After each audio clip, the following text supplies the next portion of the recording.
It's 7 p.m. Tuesday, July 30th, here in Seoul. Coming up on NewsCenter tonight. With Japan poised to take further measures to restrict trade with South Korea, Seoul's foreign minister says the government is preparing for all scenarios. Kang Kyung-hwa stresses that Tokyo's retaliatory moves will only hurt bilateral ties.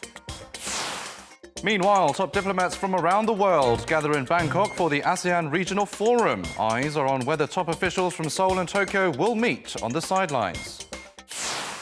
President Moon Jae-in makes a visit to Jeo-do Island, reconfirming his pledge to open the presidential retreat of the island to the public in September. He also stresses the historical significance of Jeo-do Island, where Admiral Lee Sun-shin brought home Korea's first naval victory in battles against Japanese invaders. And Korea's chronically low birth rate shows no sign of picking up, with the number of newborns continuing to reach new lows. NewsCenter begins now.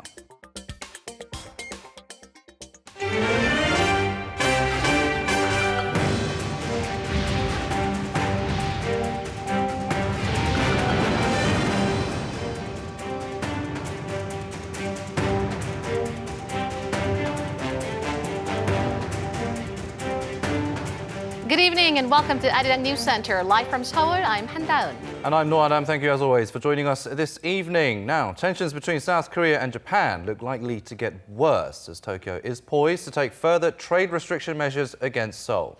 During a parliamentary meeting, Seoul's foreign minister said the government is preparing for all possible scenarios and that it's continuing to urge Japan to lift its restrictions. We begin with our Kim Min-ji.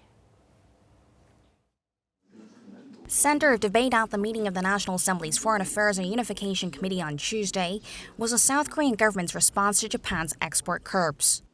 Seoul's Foreign Minister Kang Kyung-hwa called Tokyo's actions unjustifiable, saying that they are of a retaliatory nature.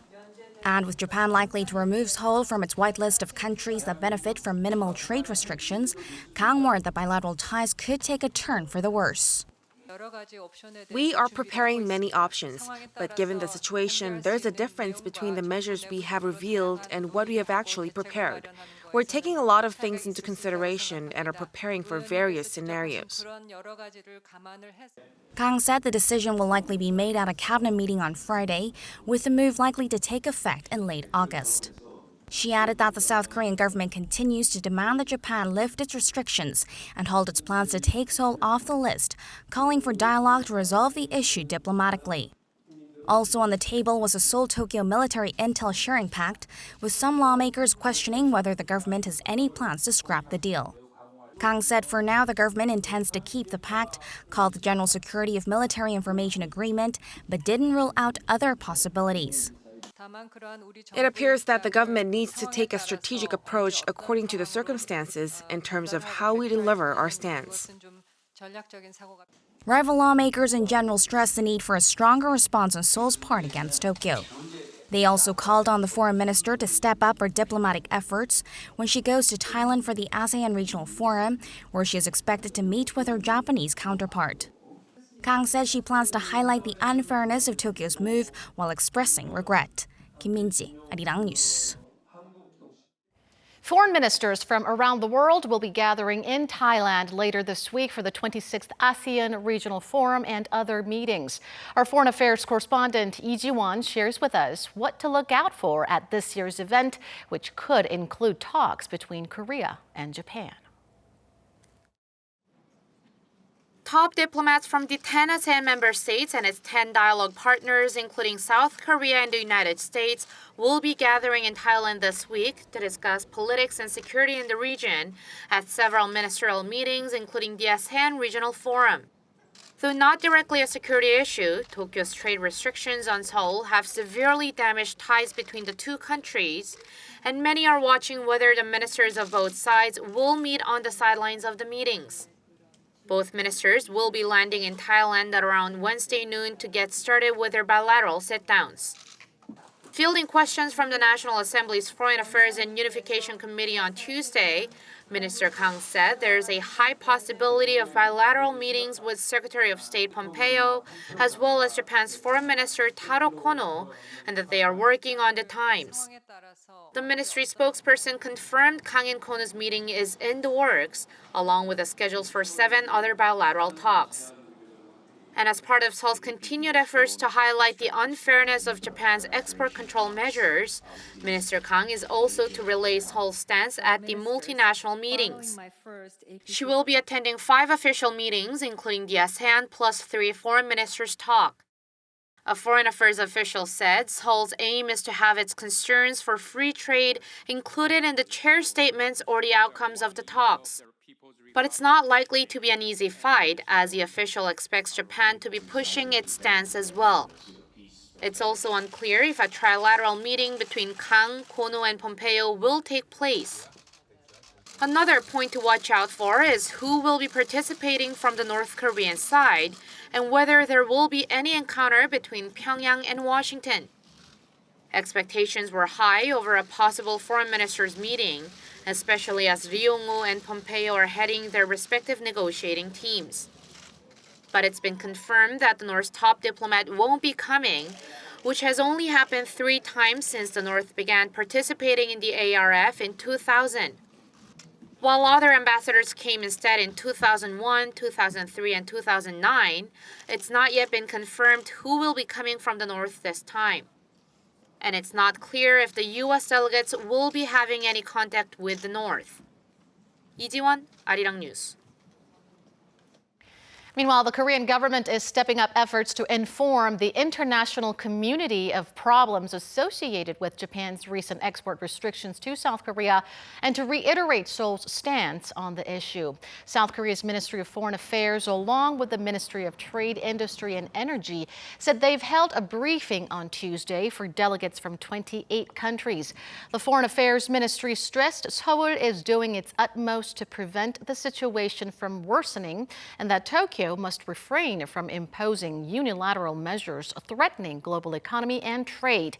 It also stressed Seoul's opposition to any additional restrictive measure by Tokyo and urged the Japanese government to cooperate to diplomatically resolve the issue for the development of the two countries' relations.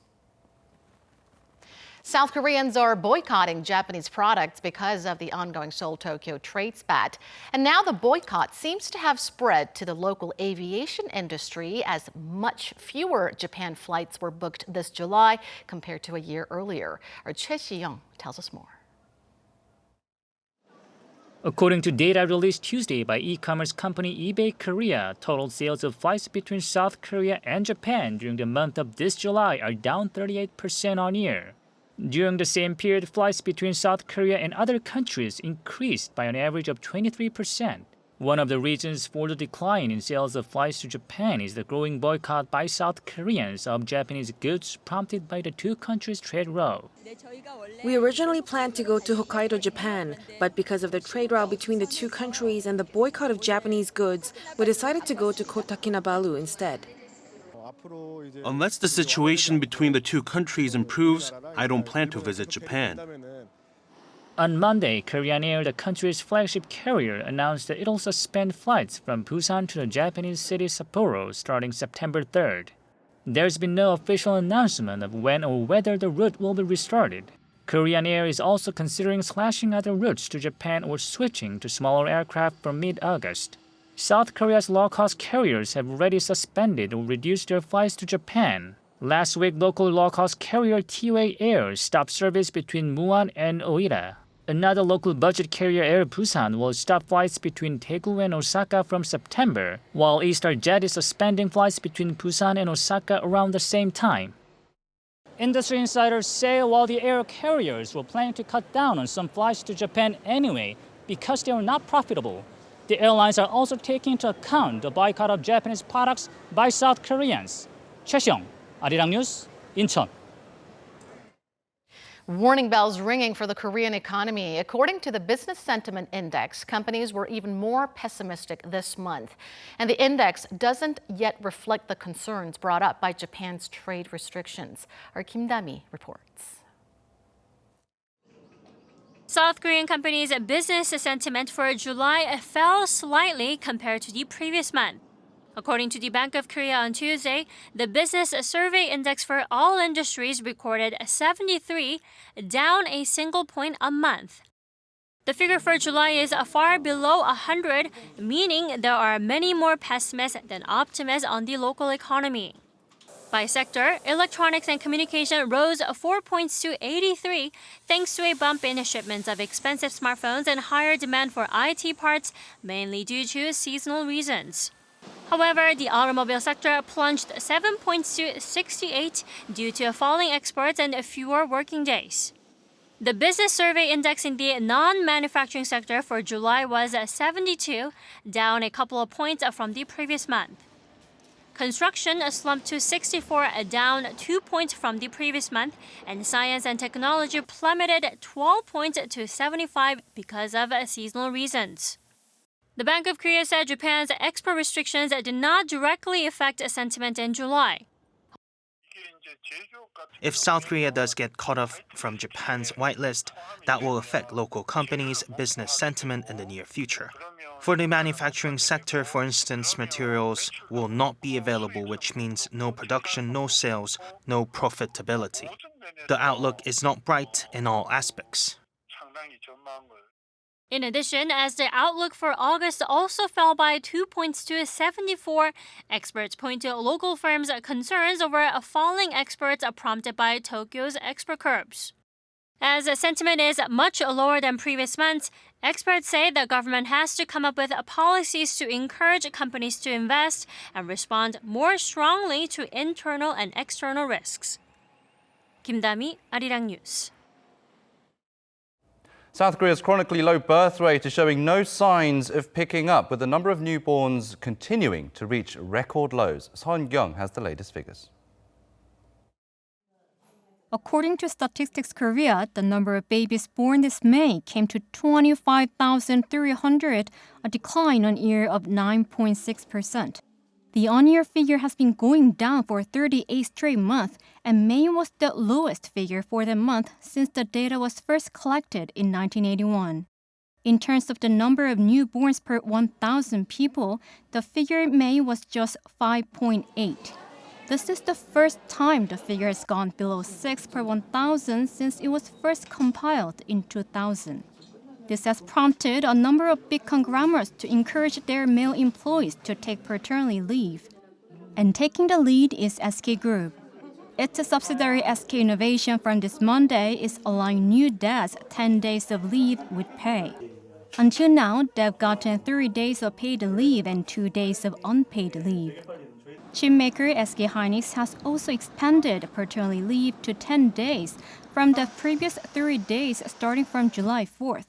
As for Samsung Electronics, it has extended leave for new fathers of twins from 10 days to 20.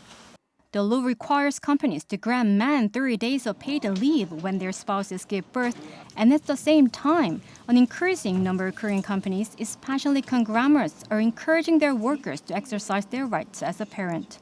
Seoul-Tokyo, Arirang News. Now, despite North Korea's recent missile launches, America's top diplomat is optimistic that the US will soon restart working-level talks with North Korea and that there should be ways to break the current deadlock. Lee Seung-jae reports. U.S. Secretary of State Mike Pompeo says he's hopeful working-level talks with Pyongyang can get underway again very soon. Speaking to the Economic Club of Washington, D.C. on Monday, Pompeo also said there are creative solutions to unlocking the current impasse in nuclear negotiations in exchange for sanctions relief. Calling the situation a Rubik's Cube, Pompeo said it's a difficult challenge not only for Washington, but also for Pyongyang. Touching on the possibility of a third summit between President Trump and Kim Jong-un, Pompeo admitted there's nothing in the works at the moment, signaling working-level talks are first on the agenda. While the leaders of North Korea and the United States agreed to resume working-level talks when they held a historic meeting at the inter-Korean border a month ago, Pyongyang has since warned the resumption of talks will be contingent on whether Seoul and Washington go ahead with joint military exercises set for next month. Regarding North Korea's recent firing of 2 short-range ballistic missiles into the East Sea, Pompeo, at the time, brushed them off as a negotiating tactic and added he anticipates talks will start again. Pompeo is scheduled to travel to Thailand this week to attend regional meetings led by Southeast Asian states. While there was speculation he could meet North Korea's Foreign Minister Ri Yong-ho in Bangkok, Ri is reportedly passing on the event. Calling it too hypothetical, Pompeo declined to comment on a scenario where the U.S. would lift sanctions on North Korea as long as the regime didn't build more nuclear weapons. Lee Seung-jae, Arirang News. The U.S. has sanctioned a North Korean man based in Vietnam. On Monday, the Treasury Department sanctioned Kim Soo-il for violating UN Security Council resolutions and supporting the North's missile program. It's said as an employee at the North's munitions industry department traded goods between North Korea and Vietnam to help the regime earn foreign currency. The sanction comes just less than a week since Pyongyang's recent missile firing. His US-based assets will be blocked if he has any. Instead of taking direct aim at North Korea, the US has been sanctioning other parties helping the regime. The last time the US sanctioned a North Korean official was back in December. South Korea has been unable to send its first shipment of food aid to North Korea after Pyongyang reacted negatively to the World Food Programme about receiving assistance from Seoul. But South Korea's Unification Ministry says it will still work to deliver all the rice aid by September as planned. Oh Jung-hee with more. South Korea had initially hoped to make the first shipment of its rice aid to North Korea by July, but that became impossible. Last week, it was found that North Korea showed a negative response to the World Food Programme about receiving 50,000 tons of rice from Seoul, citing the Seoul-Washington joint military exercises. As that view was only expressed at a working-level meeting, not delivered via an official channel, the WFP has been trying to get the North Korean government's official stance. And on Tuesday, Seoul's Unification Ministry told reporters that discussions are ongoing between Pyongyang and the WFP, but there's been no clarification from the North on whether it wants to receive rice from Seoul. There have been negotiations between the WFP and the U.S. on the exemptions that will be needed in terms of sanctions, and the WFP had started accepting bids from companies to carry out the delivery. But the Unification Ministry says there's currently no progress being made on these fronts because the WFP needs a confirmation from the North to determine the ship's route and sanctions to be waived.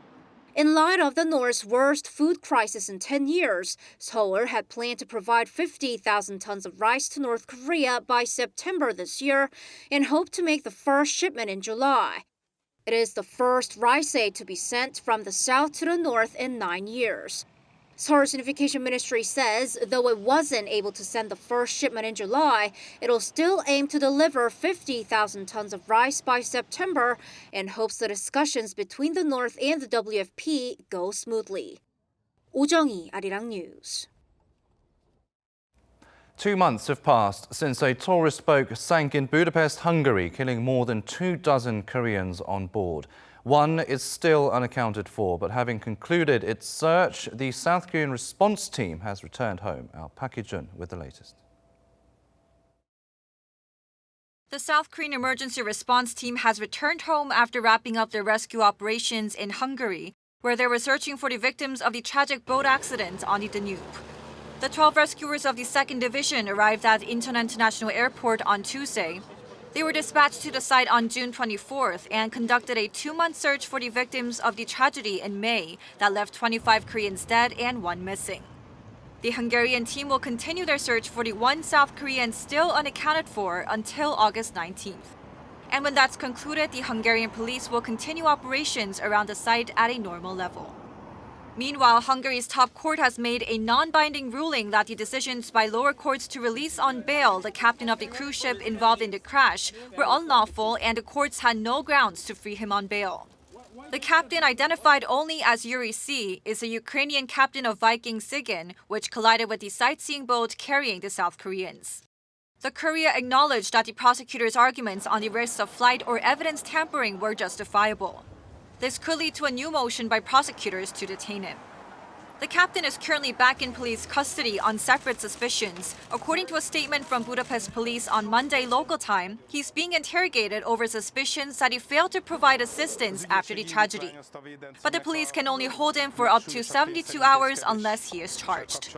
The captain was released on June 13 with a bail set at $52,000. He was also banned from leaving the country and required to wear an electronic tracking device and meet with investigators twice a week. Park Hee-jun, Arirang News.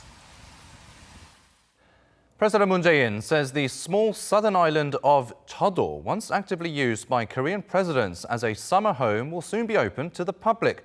Come this September, regular citizens can visit what until now has been a military-controlled presidential retreat. Shin Se-min with the details. Jeo-do Island, for the first time in the 47 years it's been used as presidential retreat, will soon be open to public as early as this September. President Moon Jae-in visiting the island in Gyeongsangnam-do province with some 100 people from across the nation said he's glad to keep a promise he's made while on campaign trail 2 years ago. 저도를 국민들께 돌려드리겠다라고 지난번 대선 때 했던 공약을 지킬 수 있게 되어서 정말 기쁩니다. 이곳을 정말 새로운 어떤 관광 자원으로 특히 이 남해안 해안 관광의 하나의 중심지로 잘 활용했으면 좋겠다라는 바람이 있습니다. Jeo-do Island is located 1.5 kilometers from the mainland. It's around 430,000 square meters in area and has a long history. At the site, President Moon explained that the island was where Admiral Lee Sun-shin won the Battle of Okpo, Korea's first victory against the Japanese invasion of 1592. And more recently, the island was used as a military base for Japanese troops during colonial rule by Japan in the 1920s. And in the 1950s, during the Korean War, it was an ammunition storage area for the Allied forces and was taken over by the South Korean Navy in 1954. Since the 50s, the island, under military control, has been frequented in the summer by South Korean presidents, including the late former President Park Chung-hee and his daughter Park Geun-hye, also a former president. As for opening the island to public, the government of the city of Koje and the Ministries of Interior and Defense had agreed to do so for 1 year starting this September. For 5 days a week, except Mondays and Thursdays, a maximum of 600 tourists can visit the island from 10:30 a.m. to 5 p.m. Shin Se-min, Arirang News. Thousands of Korean football fans are clamoring to sue a local event organizer following Juventus star Cristiano Ronaldo's no-show last Friday. A local law firm has filed a class action lawsuit against the agency that organized the match between Juventus and the K-League All-Stars at the Seoul World Cup Stadium last Friday. The law firm is demanding that fans receive around $900 per person in damages, which includes compensation for the high-priced tickets and psychological harm. Separately, the K-League said it would also seek financial compensation from the organizer after issuing an apology to fans for Ronaldo's no-show on the pitch. Despite an agreement that Cristiano Ronaldo would play for at least 45 minutes during the exhibition match, the 34-year-old spent the entire 90 minutes on the bench, leaving the 65,000 fans at the stadium disappointed. South Korean boy band BTS have joined up with UNICEF to release a global promotional video urging young people to end violence. The campaign video, titled End Violence, is released on July 30th to mark International Friendship Day. The video is part of the group's Love Myself campaign and UNICEF's global initiative to end all forms of violence against children. The campaign video encourages young people to brighten each other's day with kindness and love. The video is available in 5 official UN languages: English, French, Spanish, Arabic, and Chinese, and also in Korean for the first time in UNICEF's history. Summer is the time to get outside and enjoy some live music and good food. Luckily, there are plenty of options this year in Korea. Music festivals covering just about every genre from rock and electronic music to jazz. Our Yoon Jung-min tells us more. The Incheon Pentapore Rock Festival 2019, one of the biggest rock festivals in South Korea, runs from August 9th until the 11th at the Songdo Moonlight Festival Park in Incheon. The lineup includes famous rock bands like YB, Crying Nut, and solo artists like Jang Bum-jun and Kim Jong-seok. One-day tickets cost around $68 or 80,000 Korean won, and it's about $170 or 200,000 won for the 3-day pass. It's free for children under 13 years of age and those above 65. The Pyeongchang Peace Music Festival 2019 will also be held for the first time next month in the eastern alpine city of Pyeongchang.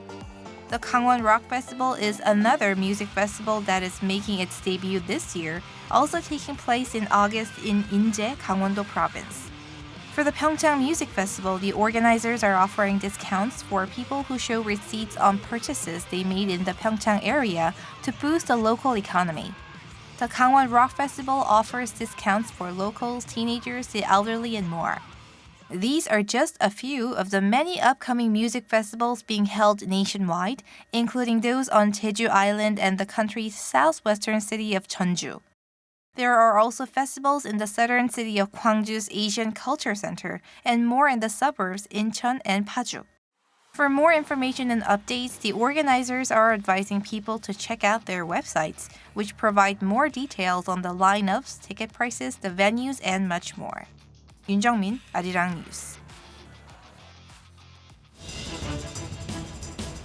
South Korea was ranked the third largest producer of electronic goods last year, thanks to strong sales of memory chips. According to a report by the Korea Electronics Association, the country produced just over $171 billion worth of electronics in 2018, making up nearly 9% of the global market. Korea trails only China and the United States, which make up about 37% and 13% of the market, respectively. Strong performances by chip makers like Samsung Electronics and SK Hynix have helped boost Korea's electronics production. But Japan's latest export curbs are threatening to hinder that progress. The government has revealed plans to slash credit card commission fees for small merchants that opened in the first half of this year. The Financial Service Commission says around $48 million will be returned to nearly 230,000 small businesses. This is in line with the amendment to the supervisory regulations for the credit finance industry, which took effect in January. This is the first time such a system has been put in place for newly opened businesses. Long-time smokers between the ages of 54 and 74 will be eligible for lung cancer checkups under the National Health Insurance. The Health Ministry says that from Monday, those in that age bracket who have smoked for more than 30 years can receive low-dose chest CTs every other year. The state health insurance will cover most of the cost, with individuals only having to pay up to $9. The move comes as part of efforts to raise the effectiveness of treatments for lung cancer, which is the leading cause of cancer-related deaths in Korea. The Seoul City government will be opening a late-night hiking program on Namsan Mountain starting Thursday. The program is aimed at allowing visitors to enjoy Seoul's views without suffering from the sizzling daytime heat. A guide will also be on hand to explain the various sites along the way up. The 2-month program will take 3 hours and up to 100 people can sign up each week. That has been your 3-minute news flash.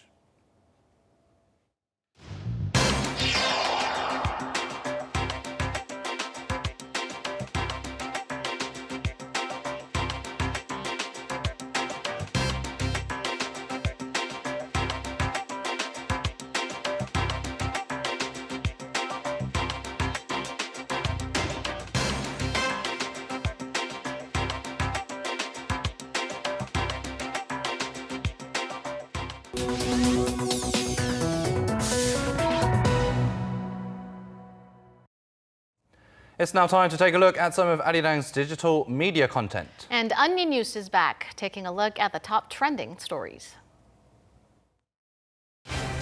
Hello everyone, I am Eun-gyo, a news reporter at Arirang TV. Here are today's Onion News. The boycott first began following Japan's export curb targeting South Korea on July 4th. It has gained further traction due to Tokyo's plan to remove South Korea from its whitelist of favored trading partners in August. To Today, we will show you some unique and large-scale demonstrations of the boycott of Japanese-made products. So we are visiting places where the boycott is taking place to take a closer look at how people are participating in the movement. A man climbed onto the roof of a car, smashing it with an iron pipe. Who is this violent man and why is he doing this? GS300을 타고 있었고 한 8년 탔어요. 제가 8년 타고 제가 이제 자식이 3명 있는데 애들이 나한테 아빠 저거 일본 차 아니야라고 물어보면 뭐라고 대답을 해야 되지? 떳떳한 아빠가 되기 위해서 제 마음을 그렇게 먹고 번영 회장님을 찾아뵙고 의사를 전달했어요. This man had his own unique way of supporting the boycott as a Korean citizen. This performance was part of a press event organized by the merchant community in Incheon on July 23rd, and Mr. Son, as one of the merchants in the area, donated his car for the event. 손영진 사장이 너무 분노해갖고 당신이 타고 있던 렉서스 차량을 이제는 못하겠다. 그렇다면 우리 문화로 상인의 차원에서 같이 하자. 이렇게 의기투합을 하게 된 거죠. 내부적으로는 이제 노래방에서 일본 노래를 빼고 음식점에서 일본 맥주를 좀 빼고 이런 식으로 우리 그런 활동을 통해서 하루는 알려야겠다 해서 그날 퍼포먼스를 하게 된 것입니다. Some might think the boycott movement is a temporary phenomenon.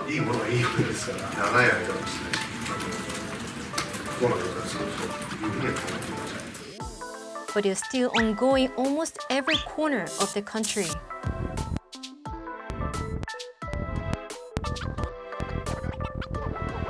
Do you see the electronic billboard behind me?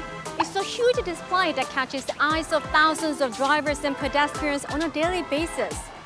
It includes slogans such as "Do not go to Japan," "Do not buy Japanese-made products," and "Do not sell Japanese products." Like this, ordinary Korean citizens throughout the nation doing their own part to support the boycott. Pharmacists sharing their knowledge of drugs and students using different stationery brands. These are just a few examples of ordinary Korean citizens doing their own unique way of boycott movement.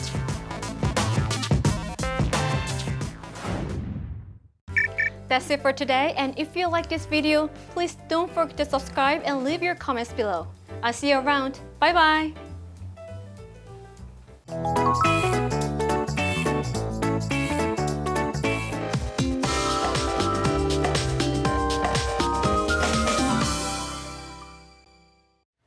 Sweltering hot conditions grip the nation today, along with sporadic showers in the central region. Let's get more on the weather from our Michelle Park at the Weather Center. Michelle. Now, Seoul is finally free from a heat wave that's been boiling the city for days. But other regions such as Daegu were particularly hot today, though, with daytime highs going above 35 degrees Celsius, causing heat wave advisories to be upgraded into warnings. And tomorrow, however, temperatures in the central region are expected to drop slightly thanks to the rain. Now, humid conditions will continue in the parts of the nation, while the southern regions will bake again due to scorching conditions just like Beijing. Rain is expected to start falling in the morning, and there are chances of some heavy downpours of up to 20 millimeters of rain per hour. Now, Seoul kicks off Wednesday at 25 degrees Celsius, and it will most likely be the same across the nation. And the southern regions will continue to be under heat wave alerts as Daegu and Gyeongju hit up to 35 degrees, while Busan and Jeju hits up to 32 degrees. Now, after the rain, Seoul's mercury will climb back up, reaching 33 degrees by Saturday. Now, we'll also be experiencing tropical nights as most of the daily lows are expected to remain around 25 degrees Celsius. I'll leave you with the weather conditions around the world.